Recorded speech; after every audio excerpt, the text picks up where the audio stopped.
anunciando durante a semana, e ela já está aqui comigo, Águida, a nova presidenta aí presidenta tá certo, né? Do Sindicato dos Servidores Públicos de Xeramobim, Sindsec. Águida, após a eleição, já assumiu o cargo e de fato de direito ela está presidente. Águida, seja bem-vinda ao programa Secretário do Povo. Bom dia. Bom dia, Jota. Bom dia, Leonardo, Pedro Igor. Bom dia a todos os ouvintes. Muito obrigada pelo convite. Vamos aí. Tá bom, vamos falar da eleição primeiro, né? Desse processo de eleição, candidatura única. As pessoas, candidatura única é fácil, né? Não é fácil não, você tem que ter 50% mais um, porque se não tiver, não consegue chegar lá também, né? Você briga consigo mesmo, né? A candidatura única é a típica pimenta no olho do outro. Você pensa que é refresco. Exatamente. Quer falar um pouco desse processo, dessa eleição? Fica à vontade.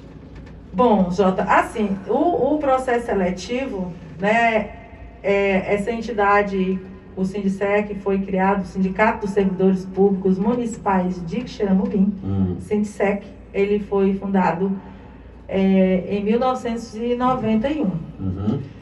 Historicamente, o sindicato foi fundado, né, com uma greve de servidores por atraso de salário. Exatamente. Sabia disso? Em 1991, né? Os servidores, os salários estavam bem atrasados, além de defasados, né? Porque a gente tinha a Constituição recém-aprovada, ninguém nem ganhava salário mínimo ainda aqui no Xeramobim.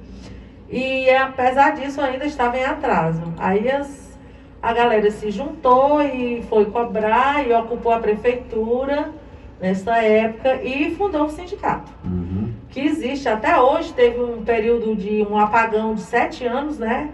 Não vamos falar do apagão, vamos voltar às luzes, que começou em 2004, né? Final de 2004, outubro de 2004, quando a gente retomou o sindicato.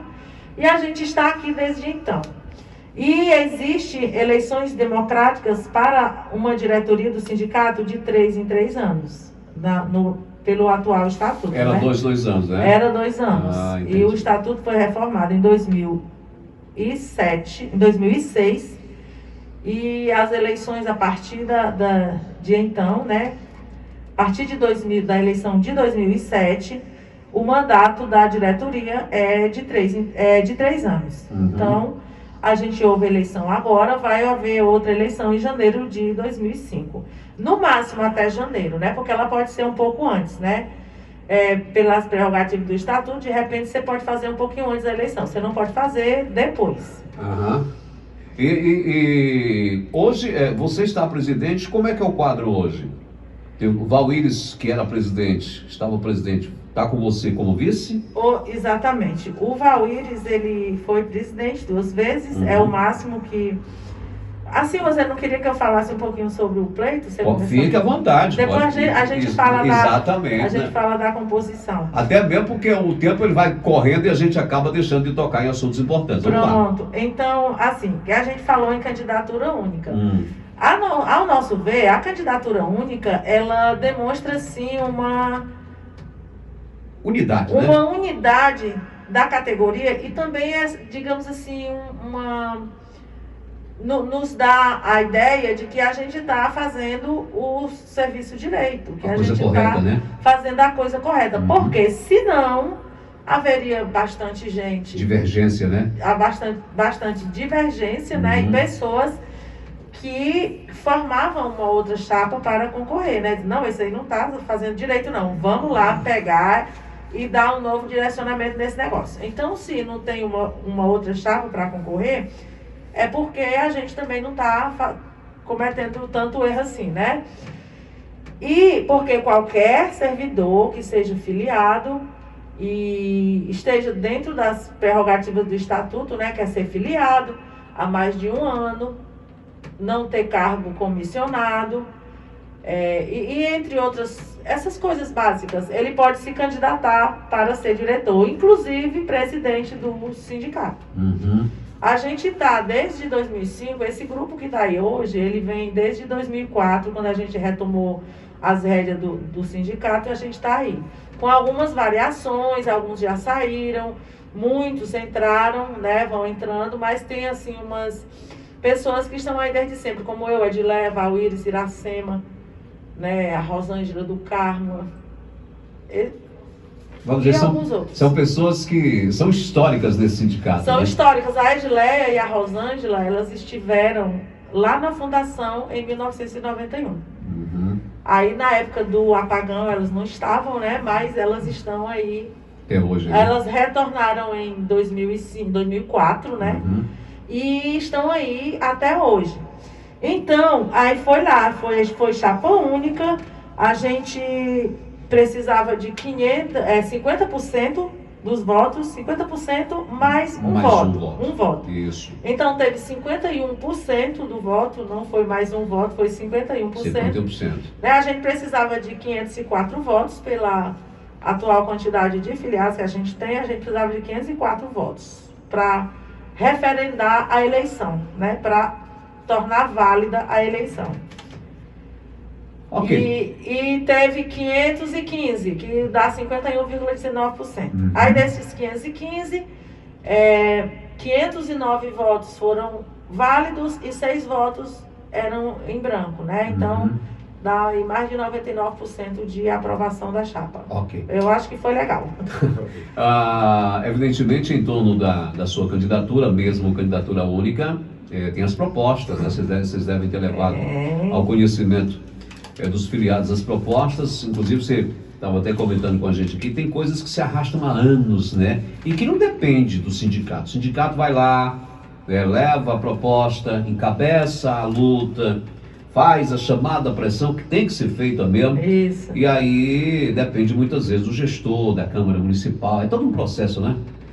É todo um processo. E não só a gestão daqui do nosso município, mas por Brasil afora, em todas as gestões, os gestores, eles não demonstram muito interesse. É difícil um que pense diferente, mas é difícil mesmo, agulha no palheiro. E alguém que, quando se consegue qualquer benefício para o servidor, Jota, é às custas de muito suor, de muita luta mesmo. Porque assim, e a gente, por exemplo, a gente tem, desde 2005, que a gente tem uma pauta, uma luta que é para que seja implantado plano de cargo, carreira, remuneração, o chamado PCCR, para todas as categorias de servidores.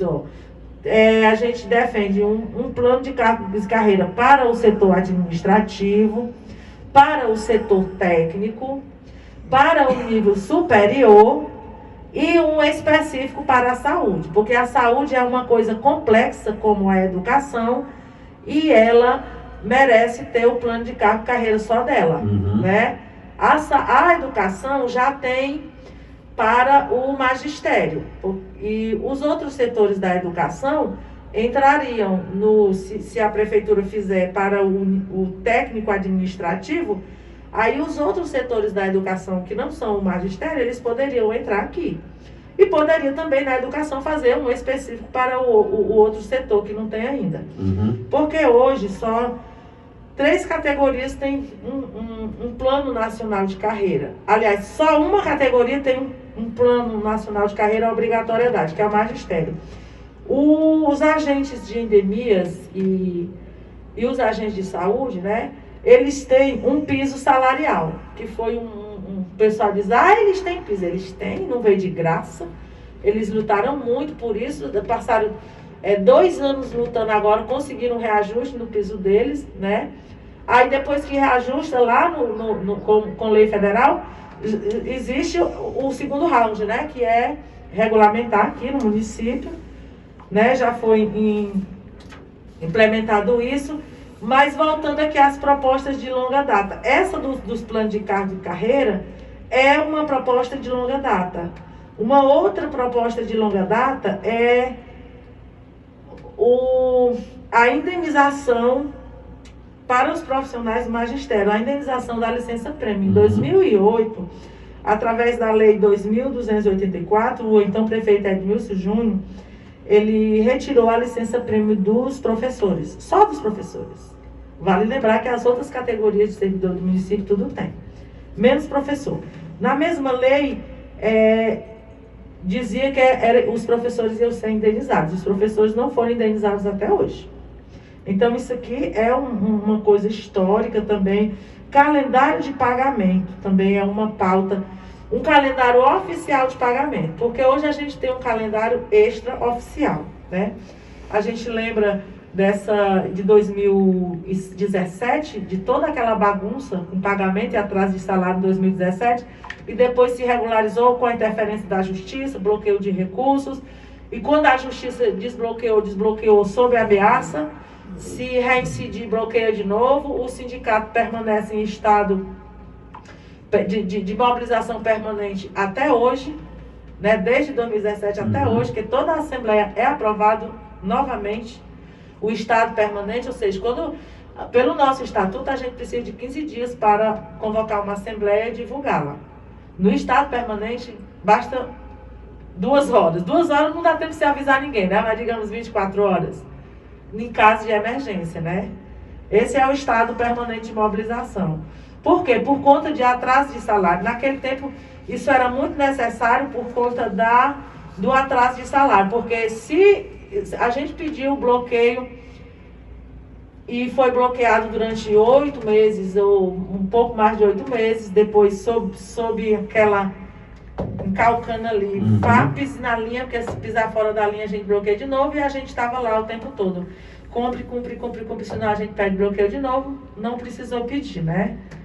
Mas isso aí. Aí um calendário oficial de pagamento seria o ideal. Existe uma lei aprovada na Câmara.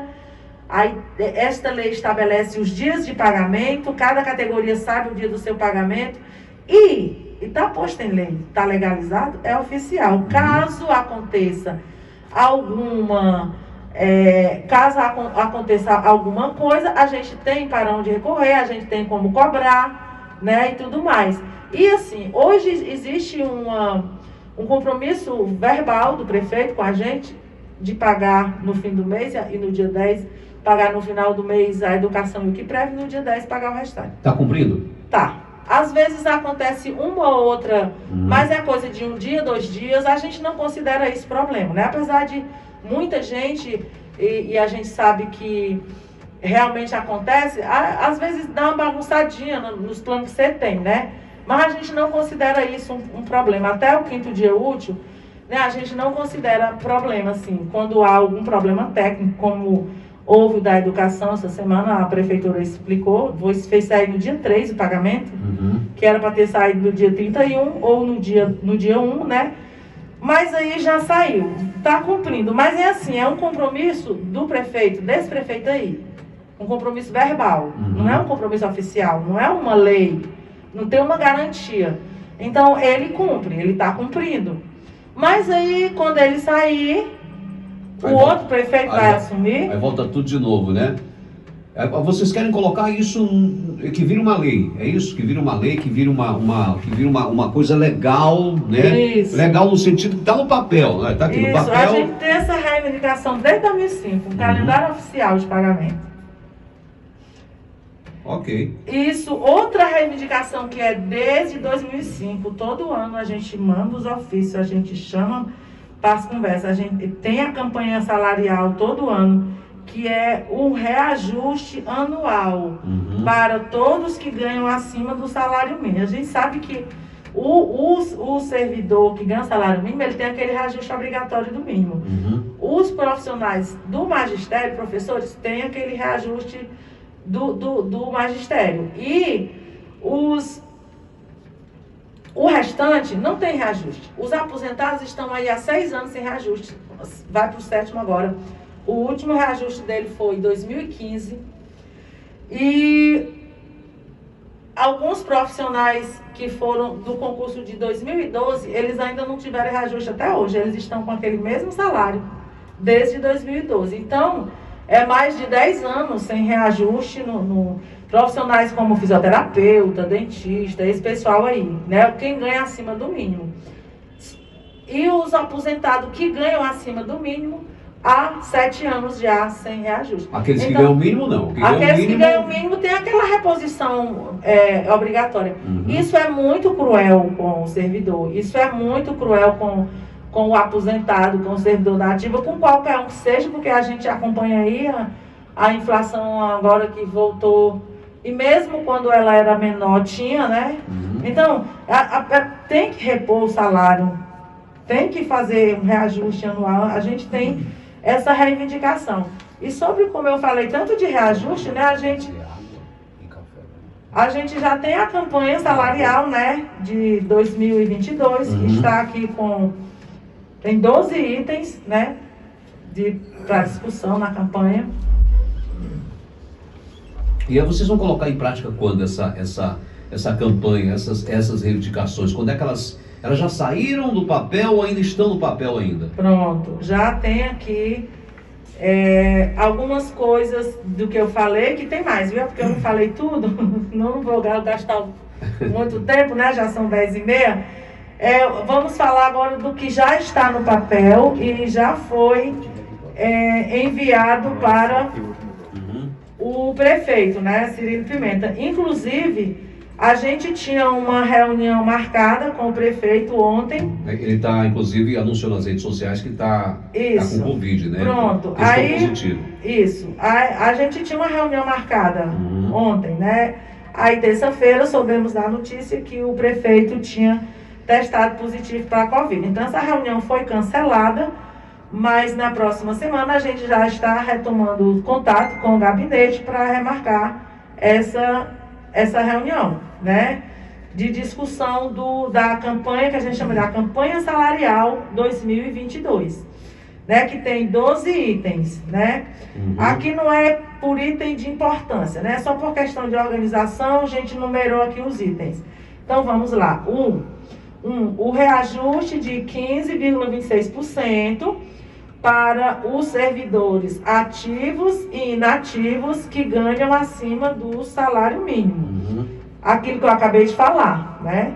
Servidores inativos estão há 7 anos sem reajuste e os ativos há mais de 10, né? O item 2, é o reajuste de 33,23% do piso do magistério, né? Porque aí tem esse quiprocó aí do governo, né? Agora vai, não vai, agora disse que foi porque ele não tinha outro jeito, né? Teve que ir mesmo. Tem que dar o reajuste de 33% porque é lei, né? É lei federal, esse reajuste para o magistério. A gente já sabe desse reajuste desde do dia 21 de dezembro, né? Que foi quando o MEC publicou a portaria dizendo qual seria o percentual de reajuste. Muitos prefeitos dizem que não tem como pagar, e aí?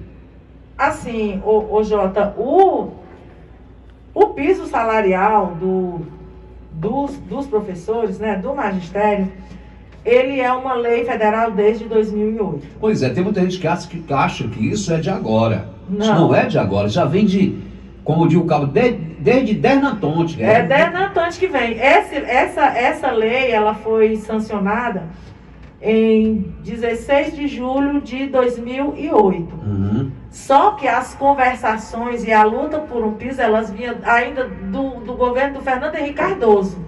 Faz tempo, né? Porque a queda de braço, até que fosse um PL em 2006 para o Congresso, foi um projeto de lei, depois foi trocado por outro, o que acabou sendo votado foi um substitutivo do Senado, né, que foi sancionado como lei número 11.738 em 16 de julho de 2008, que é o chamada lei do piso. Né? Aí muita gente está com ela aí e acha que é uma coisa de hoje, acha que o Bolsonaro tá dando reajuste de 33%. O Bolsonaro não está dando nada, né? Ele está cumprindo a lei porque é obrigado, não é a primeira vez, ele também não é o primeiro que tenta burlar a lei. É claro que a gente está acostumado com essa queda de braço. Os prefeitos sempre dizem que não podem pagar o piso, mas eles podem pagar o piso porque o piso foi criado, Como eu te disse, havia estudos e entendimentos desde a época ainda do Fernando Henrique Cardoso. Então, foi muito estudo técnico, foi muita conversa, até que se criasse esse piso vinculado aos recursos do Fundeb, naquele tempo, não, já era Fundeb, era o antigo Fundeb. E o novo Fundeb, ele não mexeu na lei 11.738 como o governo queria fazer o povo crer, né? Então, essa lei ainda existe, ela ainda está valendo. O novo Fundeb, ele não fez mudanças estruturais que prejudicassem o piso salarial. Aliás, as mudanças feitas lá foram para que beneficiem, foi aumentando o recurso, não foi diminuindo. Então, tem como pagar assim. Se é um problema de gerenciamento, aí é outra coisa. Porque o PL foi feito dentro de uma realidade e foi assim que a lei foi aprovada. Dentro de uma realidade. Então, é só os prefeitos verem esta realidade e gerenciarem bem os recursos, que têm condição, sim, de pagar o piso salarial da quantidade que ele tiver. Tem condições de dar o reajuste no percentual que ele vier, porque ele é vinculado ao valor aluno, que por sua vez é vinculado a uma cesta de impostos, que quando o valor aluno vem, ele já vem garantido que vai ser repassado esse recurso à prefeitura. Então, os recursos são federais, eles são garantidos e não tem escapatória não. No ano passado, já deu entrada lá no Congresso o PL 2075, do deputado Hildo Rocha. Ele dá assim, ele desmantela a lei do piso, essa lei 11.739. A gente soube, assim, por A mais B um pouquinho, que o Bolsonaro, ele quer vincular a reforma tributária que ele precisa fazer, né? Todo governo precisa e nenhum faz, ele também não fez ainda. Ele quer vincular essa reforma à aprovação desse PL, o 2575. Desde 2008, a lei do piso, ela foi promulgada ela foi sancionada no dia 16 de julho. Já no dia 23, entrava o PL 3776, que já dá uma desmantelada naquilo que foi sancionado no dia 16. E isso aqui, ele vem rolando desde 2008, ainda não foi plenário, não foi votada, mas todo ano tem um quiprocó, tem uma mexida nele. E a gente precisa entrar em campo para... E ainda tem a ADI 4167, que também foi logo depois, ela ainda é de julho de 2008, que rolou até 2011, os professores ganharam. Então, é uma briga que a gente está acostumado a ter e a gente vai continuar nela até garantir que todos os municípios, né, estejam pagando esse reajuste aos professores, que é de direito. Ok, deixa eu só dar uma paradinha, colocar aqui a casa em ordem, eu volto já, você toma uma aguazinha, tá, e a gente conclui aqui a nossa participação no programa de hoje. Bem, deixa eu falar, tem mais sobre a pauta, não é isso, Águida? Fique à vontade. Tem sim, Jota, obrigado. Tem a convocação do restante dos aprovados no último concurso. Ainda falta gente, viu, Jota? Ainda tem aí os monitores de educação, monitor de transporte. Alguns foram chamados, e outros foram chamados recentemente, mas tem uns que foram chamados e não foram empossados ainda. Foram chamados só aqueles cargos que a Justiça determinou que chamasse por conta da seleção que está aí em andamento, né? Tem, então, um dos itens da pauta é a convocação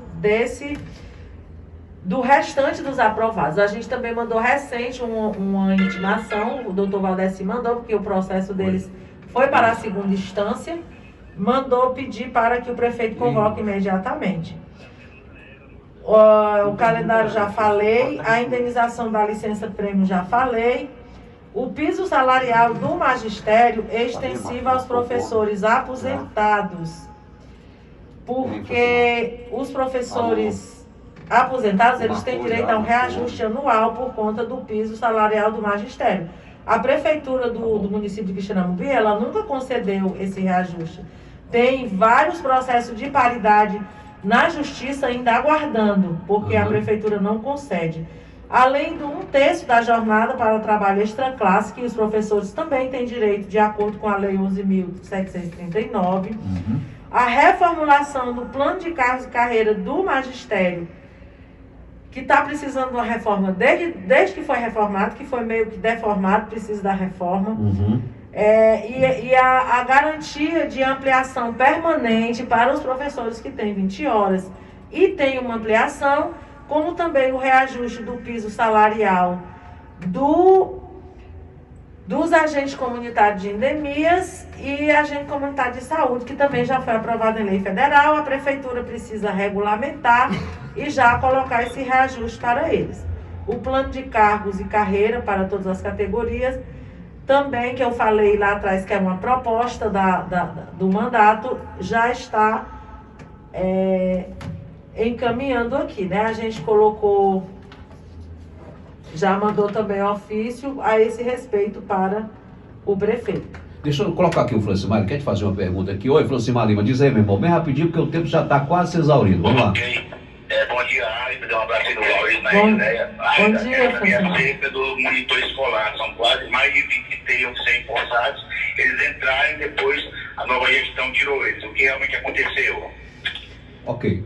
Então, Francimar, esse pessoal, eles foram convocados ainda em 2020, não é? Entraram com uma ação popular ainda no ano de 2020. Isso está rolando até hoje, porque o juiz deu ganho de causa aos concursados. A maioria já voltou, mas faltam os monitores. Já tinha falado agora há pouco, citando que aqui na nossa pauta, que já foi enviado ao ofício ao prefeito, um dos itens é a convocação do restante dos aprovados. Aí está incluído aí os monitores, né? Okay. Tanto os de transporte como os monitores escolar. Tá bom, respondida a pergunta do Francimar. Obrigado, viu? Tá bom. Águia, tá bom, tá agradecendo aqui o Francimar. Águia, vamos lá, nós temos alguns minutinhos ainda, Águia, fica à vontade. Bom, eu queria agradecer a você pelo convite, agradecer todas aquelas pessoas que colaboraram para que acontecesse no último dia 27 a eleição. É muita gente. A gente tem uma eleição que não tem financiador, então a gente depende da ajuda de outros sindicatos, de colegas, de amigos que realmente acreditam nas causas para que o pleito aconteça. Porque a gente não pode usar dinheiro da entidade para fazer campanha, pode só no dia da eleição, né? Os editais, esse tipo de coisa, comprar comida para quem está trabalhando na eleição pode, para outras coisas não. Ninguém pode, o sindicato não pode gastar dinheiro com a eleição e nem com campanha eleitoral. É por isso que a gente não faz campanha. No máximo a gente faz um programa de rádio, uma coisa assim, usa Facebook, essas coisas, porque não tem como. E a gente depende da colaboração de muita gente, de muitas mãos, de todos aqueles que acreditam nas causas, certo? Não dá para citar todos aqui, mas quando eu fiz o programa sábado passado, eu citei todas as entidades, todas as pessoas que colaboraram com a gente, e a gente quer agradecer mais uma vez, né? A gente quer agradecer em nome eu vou usar o nome de uma mulher e de um homem. Duas pessoas que colaboraram muito. Uma mulher é a Adriana Carvalho, lá de Senador Pompeu, ela é a coordenadora regional da FETANCE, aqui no município do Sertão Central, e um homem que é aqui de Quixeramobim, que é o Evaldo Pinho, que é um dos representantes dos sindicatos dos comerciários aqui do Quixadá e região. Essas duas pessoas colaboraram muito, e em nome delas duas, eu agradeço a todas as outras, que foram muitas. Ok. Águida, obrigado por estar aqui comigo. Eu sei que se nós tivéssemos mais espaço, teríamos muitos outros assuntos, mas vai faltar oportunidade. Menino, do jeito que eu falo, tu podia botar o programa de 5 horas, eu falava todo dia. Mas a gente vai ter outras oportunidades, se Deus quiser, para trazer você aqui, para a gente tratar de muitos outros assuntos. Obrigado, parabéns, sucesso, e Deus abençoe vocês aí nessa empreitada, que não é fácil não, né? Não é. Valeu. Obrigado, minha amiga. Obrigada. Olha, o pessoal pega